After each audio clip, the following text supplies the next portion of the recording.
You've heard it your whole life, that women are a mystery, that trying to understand them is like deciphering chaos, that the best thing to do is just accept it and move on. This phrase has been repeated so many times that you've started to believe it, and in believing it, you've become blind. Because the brutal truth is, the female mind is extremely predictable when you know where to look.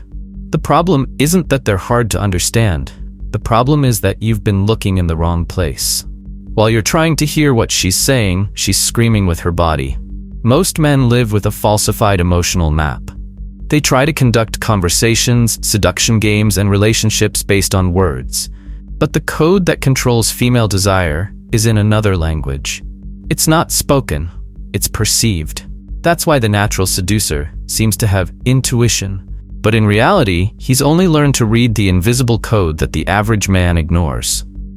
Love is not a rational choice, but a surrender provoked by fascination. And that's where the true science of mind reading comes in. Fascination isn't generated by what's said, but by how it's observed. The game has never been about having the best line. It's always been about catching the signal before it becomes explicit. The man who masters this doesn't need to chase. He just needs to recognize when he's being called, without words. You may try to hide your feelings, but your body always tells the truth. Women do too. And that's precisely why a true reader of a woman's mind doesn't look at her eyes first, or at her smile. They observe what escapes, what the body reveals in the gaps between one emotion and another. Body language is the first human language. Long before voice existed, there were gestures. Long before speech, the body already confessed what the mind tried to control. A baby, for example, understands the world without words. They perceive intentions through tone, muscle tension, and the rhythm of movements. And that's why a baby cries when a fake person approaches, but smiles spontaneously at someone who conveys security. The irony is that, as adults grow, they unlearn how to perceive the obvious. Rationality replaces instinct, and instinct, humiliated, begins to scream in silence. In the 1960s, psychologist Albert Mehrabian formulated something that the modern world still ignores. Only 7% of communication is verbal. The rest, 93%, is divided between tone of voice, 38%, and body language, 55%. But men, obsessed with logic, insist on listening to words and not intentions. Want to know why so many fail with women? Because they respond to what she says, not what she feels. The woman who crosses her arms while saying okay is lying, not because she's manipulative, but because her body is reacting to an emotion her mind hasn't had the courage to process. When a woman is emotionally open, her body expands. Her shoulders relax, her feet turn toward you, the distance between her legs increases slightly, not in a sexual connotation but as a sign of comfort. When she's closed, her body contracts, her gaze becomes fragmented, her ankles come together, and she appears smaller than she really is. The female body is a barometer of confidence. The question isn't what she thinks of you, but rather, does her body feel safe in your presence? The feet are the first secret. Few people know, but the body follows the mind, and the feet follow desire. No one points their feet towards something they don't want. When she talks to you, and her feet are turned in another direction, there's a part of her trying to get away. When they're turned toward you, even with her torso turned, there's something curious, an internal conflict. Reason wants to resist, but the body has already made a choice. This is the kind of reading an attentive man perceives effortlessly. Then come the hands. They are the most honest messengers of emotions. Hands that are visible, palms open, indicate comfort and trust. Hidden or closed hands indicate tension. But there are subtle gestures that few notice. When a woman touches her lips while listening to you, for example, it's an ancient micro-gesture of arousal. In prehistoric times, touching the mouth was the equivalent of the approach instinct. Likewise, when she touches her hair, neck, or chest, it's not just vanity. They're symbolic erogenous zones activated by the presence of someone she's evaluating on an unconscious level.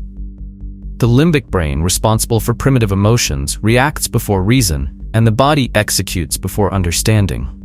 But there's one detail that separates the observer from the reader: the ability to understand context. A woman crossing her arms can indicate discomfort, or simply coldness. The secret lies in the coherence between gesture and perceived emotion. The body never lies twice in the same way. If she claims to be relaxed but changes position every 30 seconds, her body belies her mouth. If she says she's not interested, but her gaze lingers for half a second longer than necessary, her body has already betrayed rationality. It's in that instant, in that gap between control and instinct, that emotional truth is born. The face is the most complex part of reading. Paul Ekman, one of the greatest experts in facial microexpressions, proved that emotions are universal and involuntary. A brief arch of the eyebrow, the contraction of a muscle next to the mouth, the sudden dilation of the pupil, all of this is pure language. And the female gaze is the most dangerous of all. It can lie in words, but never in direction. An interested woman looks and looks away. An uninterested woman doesn't even try to hide her boredom. But there's one look in particular that demolishes every theory, the half-lidded gaze, the same one that made Marilyn Monroe a living legend. It's the look that strikes a balance between surrender and control. Half-lidded, half-smile, half-mystery. It's the look that says, I know what you want, without needing to confirm anything. Psychologically, it's the symbol of ambiguity that awakens desire. Because men are programmed to seek what they don't fully understand.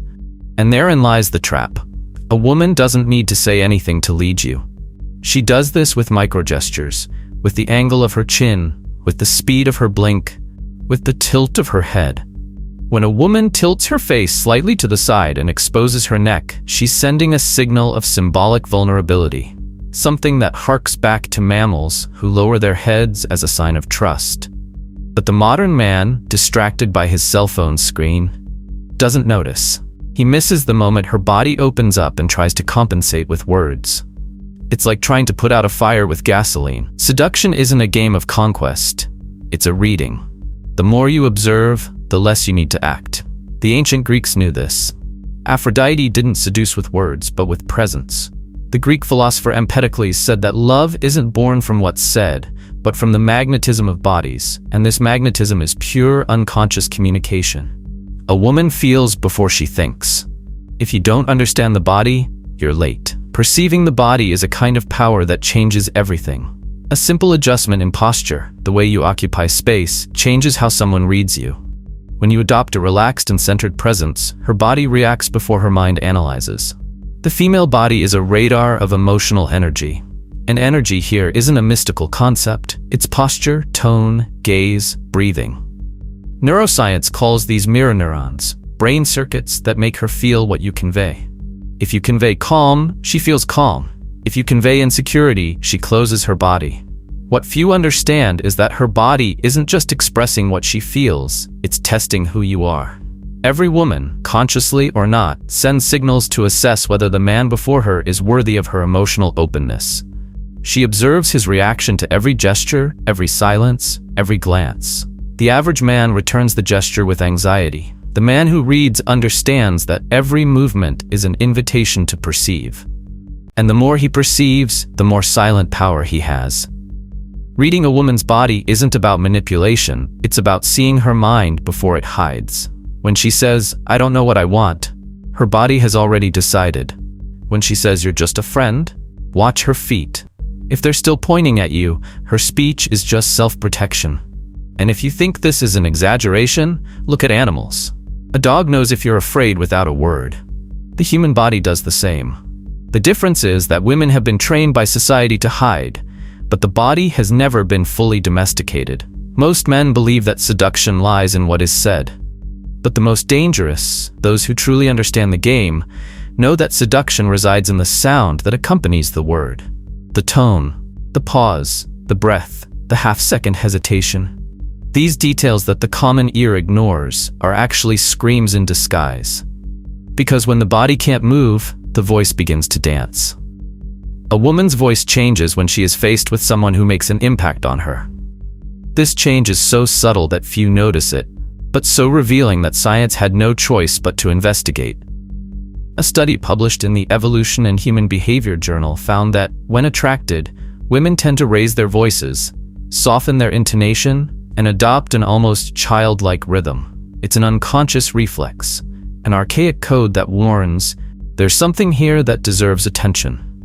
But it's not just about attraction. The voice reveals fear, desire, insecurity, and even manipulation with a precision that the eye could never achieve. The high-pitched tone that escapes her when she says stop amidst laughter. The break in rhythm when she's telling an important story. The words stretch too far, which sounds flirtatious but hides a demand. It's all there. You just have to know how to listen with the right ear. Have you ever heard someone say seriously with a smile? That prolonged, almost sing-song seriously isn't just a surprise. It's an invitation. It's as if she's saying, keep going, show me more. Women do this all the time when they want to demonstrate openness without committing. They play with the sound, with the vibration of their voice to gauge how you react. If you perk up, she continues. If you lose it, she changes the game. The voice is the emotional remote control of the social game. And then there are the silences. The silences.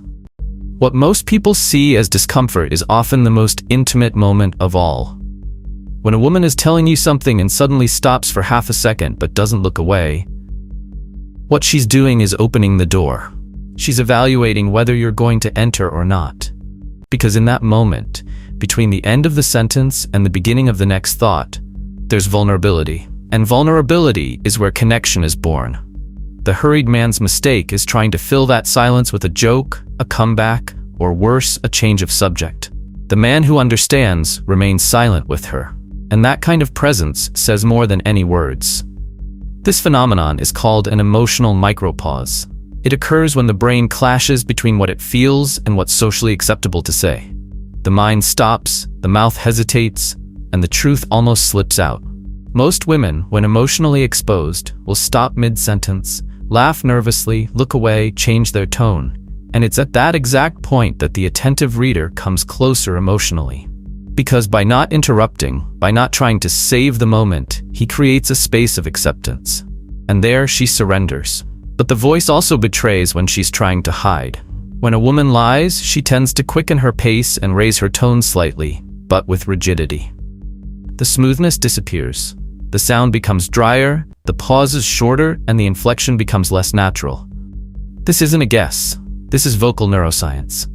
The body reacts to discomfort by generating micro-variations in the vocal tract. Tiny muscle tensions that affect the sound, even if the sentence is perfect. A woman may say, "It's okay," but the frequency of her voice conveys the exact opposite. The truth, as always, escapes through the sound. And it doesn't stop there. There's an even more curious social phenomenon, vocal mirroring. When a woman begins to unconsciously imitate your speech rhythm, your pauses, and even your words, she's creating synchrony, and synchrony is the prerequisite for desire. The human brain loves familiarity. So when she starts speaking in your rhythm, it's not just coincidence, it's biology saying, we're connected. Have you ever noticed couples in love talking? They finish each other's sentences, laugh with the same pauses, use the same intonations. This isn't romance, it's neural calibration. The brain is tuned. When a woman starts doing this to you, even minimally, it's one of the biggest signs of unconscious interest. And once again, most men don't even notice. There's also the tone of deliberate doubt. When she makes a statement with a questioning intonation, "You're always like this, aren't you?" She's trying to understand how you position yourself emotionally. If you respond defensively, you lose points. If you respond with humor and control, she's more interested. This tone, half provocation, half curiosity, is one of the most common emotional tests. Her voice doesn't want to know the answer. She wants to feel your energy as she responds. And that's what determines whether the game progresses or ends there. The French philosopher Roland Barthes said that the voice isn't just sound, it's flesh, it's presence. He believed that desire arises when the voice touches something inside us that the body can't explain. And he was right. A woman falls in love much more with how you make her feel when you speak than with the content of what you say. And the reverse is also true. What she communicates with her voice, if you know how to listen, is the map of her soul. So, pay attention to the patterns. Does she repeat certain words around you? Does she change her tone when in a group and when speaking to you alone?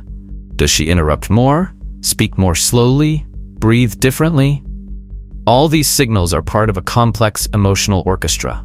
And if you learn to listen with your eyes closed, you see more than with them open.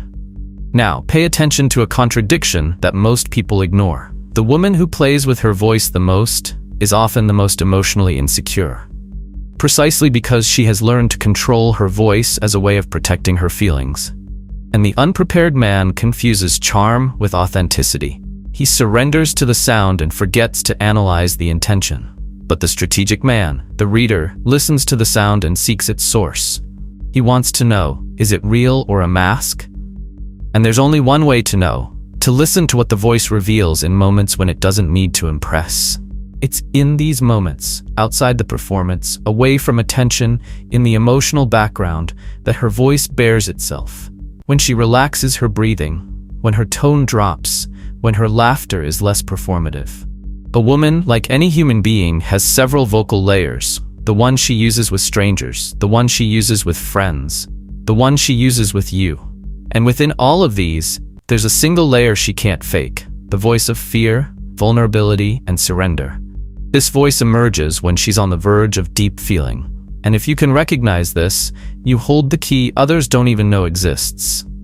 But be careful, because when you listen to the emotional truth, you gain power. And all power requires responsibility. Knowing when a woman is using her voice to attract, manipulate, or protect herself is a privilege, and also a test. Because now you're no longer on equal footing. You're seeing beyond. And with that comes the ethical obligation not to use this to feed your ego, but to build something more sincere. Or to exit gracefully if that's not the case. There's a silent consensus among frustrated men. She confused me. They say she sent signals, that she seemed interested, that she said things that didn't match her attitude. The final conclusion is always the same: women don't know what they want. But the truth is much more uncomfortable and liberating. She knew what she wanted. The problem is that you couldn't read what she was saying behind her words, because every woman has two voices: the voice of the social narrative and the voice of repressed desire. And the latter is rarely verbalized directly. It's encrypted in ambiguous words, uncertain phrases, disguised questions, and confirmations disguised as opinions. Reading between the lines is what separates the average man from the social strategist.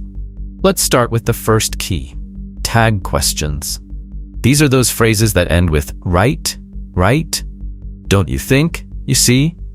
Most men treat this as just a linguistic crutch, but psychologically, it's much more. It's an emotional request disguised as logical validation.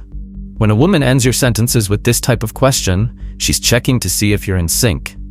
She wants to know if you share the same values, the same emotional outlook. It's as if to say, are we on the same page? And the worst mistake you can make at this point is to correct, coldly disagree, or ignore. Because what she wants isn't to be right, it's to be connected. The tag question isn't logical, it's emotional. It's a bridge. And if you destroy that bridge, you lose access to the next emotional layer.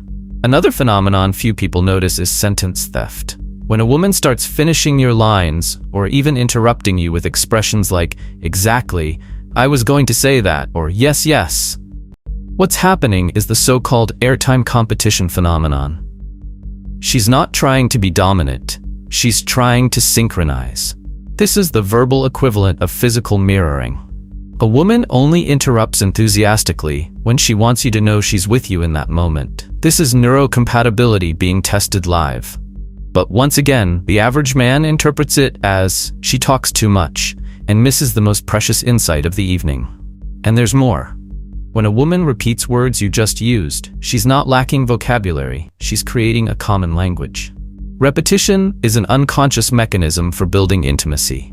It's as if she's saying, I speak like you because I like how you think. Humans only respond to those they respect. That's why, in long-term couples, vocabulary becomes a language of its own. And if she's already doing this in the first few interactions, it's because her unconscious has already placed you in a privileged position. Now let's delve into a more subtle and dangerous field: denial disguised as interest. Phrases like, you're too much of a womanizer for me, I would never be with someone like you, we're not even compatible. They sound like rejection, right? But they're not. They're what psychologists call projective denial, with a repressed desire bias. In other words, she's using moral denial to hide an emotional interest. She's creating a symbolic obstacle to justify the attraction she feels but still won't accept. When she says, "With you it would be crazy," she's saying, "I've already imagined that, but I'm trying to protect myself." And if you respond with offense or discomfort, you confirm her fear.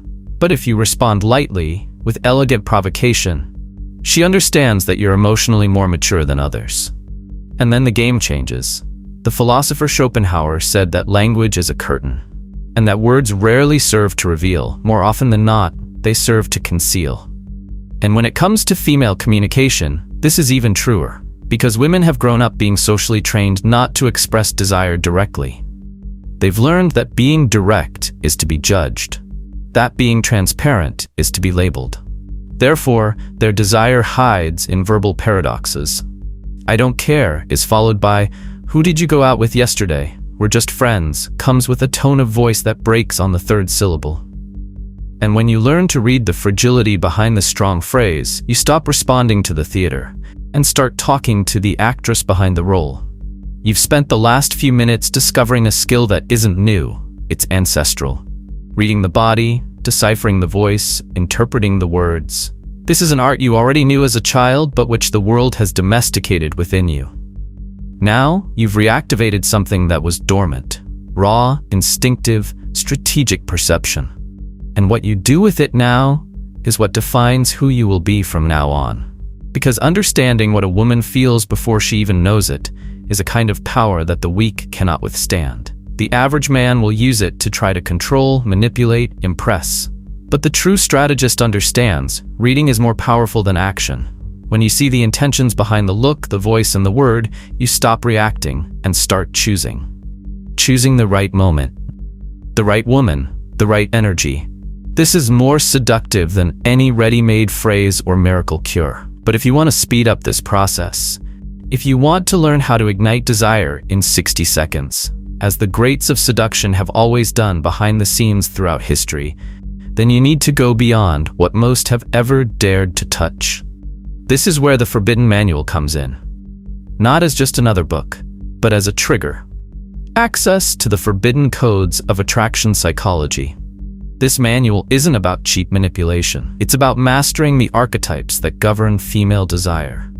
It's about knowing exactly which behavior activates her instincts, which visual language unlocks her limbic brain, and which emotional atmosphere makes her feel chosen, even when you haven't said anything yet. Because contrary to what you've been taught, desire isn't born with time, effort, or persistence. It's born with the right stimulus, the right frequency, the right reading. And this manual delivers it in record time, 60 seconds. Not by magic, but because female desire is a formula. Complex on the outside, simple on the inside. And when you know this formula, the game changes. You don't have to be handsome or rich or the most talkative guy in the room. You need to know what others ignore, how to activate the code of emotional desire in her gaze, in her voice, in her silence. And that's right there, in front of you. The question now is, will you continue watching from afar, trying to guess what she's feeling? Or will you use what you've learned to create a real, deep, and magnetic connection in seconds? Most will ignore it. They'll continue playing in the dark, stumbling over words, trying to guess signs. But not you. Because now you see. Now you read. And if you want to go beyond reading, if you want to trigger that desire with surgical precision, the next step is yours.